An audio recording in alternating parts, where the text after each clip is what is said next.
un evento de esta magnitud se está viviendo en un contexto de mucha globalización, de mucha interdependencia, mucho que tiene que ver con las cadenas de suministro, porque ahora no es llegar y cerrar la frontera. Tú cierras la frontera y cierras las cadenas de suministro. Partamos por definir por qué los organismos internacionales son tan importantes para Chile en esta etapa. El sistema de salud en Estados Unidos es un sistema privado.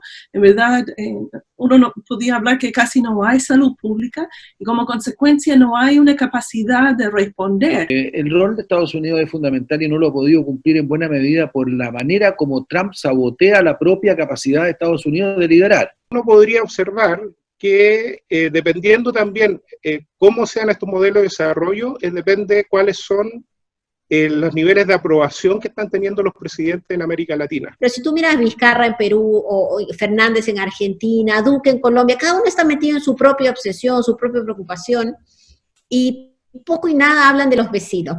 Una de las características del populismo es la simplificación de los dilemas complejos, y también un antielitismo, como lo planteábamos, que en muchos casos tiene que ver con un antielitismo hacia la academia, hacia la ciencia.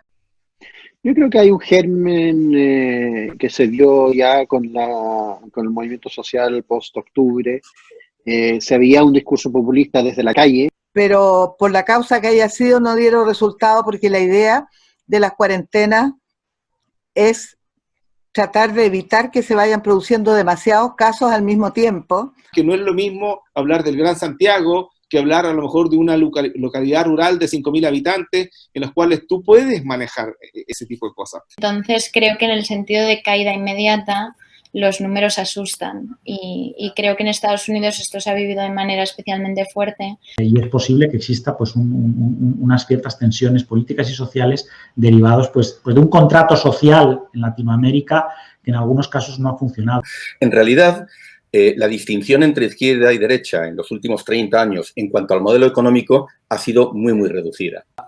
No van a ser las grandes potencias de primer orden, quizás la llamada a salvar el multilateralismo, pero ahí se va a abrir un espacio para potencias regionales.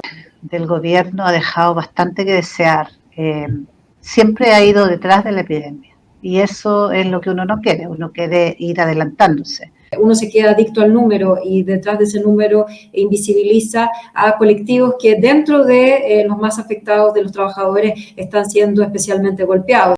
Creemos muy lamentable lo que ha ocurrido, siendo que existió una ventana de oportunidad viendo el escenario de los países que nos habían adelantado. Porque también como dato le puedo decir que el ministro Mañalich no respondió ninguna de las peticiones que yo formulé durante todo este tiempo como defensora de la niñez. O sea, yo no trabajo en epidemiología, entonces yo no te podría decir qué datos son los que yo necesito para hacer el modelamiento.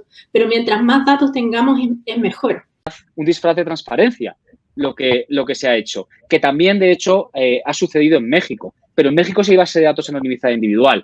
Y limitar la crítica considerando que la crítica más que la crítica, investigar al margen de las cifras oficiales es casi un acto de subversión. Nosotros en CIBER publicamos algunas cosas que tenían que ver con cómo en el Ministerio de Salud no estaban haciendo una trazabilidad adecuada de los contagios. Luego que se publican esas cosas por fuera, vienen los medios como más tradicionales y recogen esas pautas.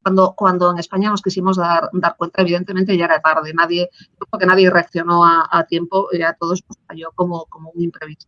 Entonces yo creo que desde Europa se pensaba que esto iba a ser una especie de gripe A, que al final no iba a ser para tanto, pero al final llegó y llegó bien. Lo que la sociedad necesita realmente es establecer procesos de escucha y de canalización. Avanzar en eso, ¿no? En disminuir los niveles de desigualdad, en generar una sociedad donde quienes puedan participar de la toma de decisiones sea cada vez un sector más amplio de la sociedad. Si es que estamos ingresando a una nueva guerra fría, va a ser muy distinta a la del siglo pasado, porque, entre otras cosas, China es muy distinta de la Unión Soviética.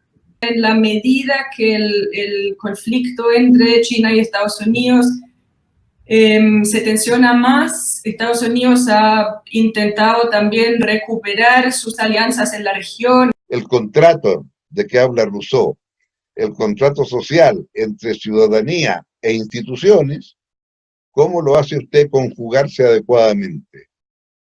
Y cuando ese contrato se rompe, bueno, viene una revolución.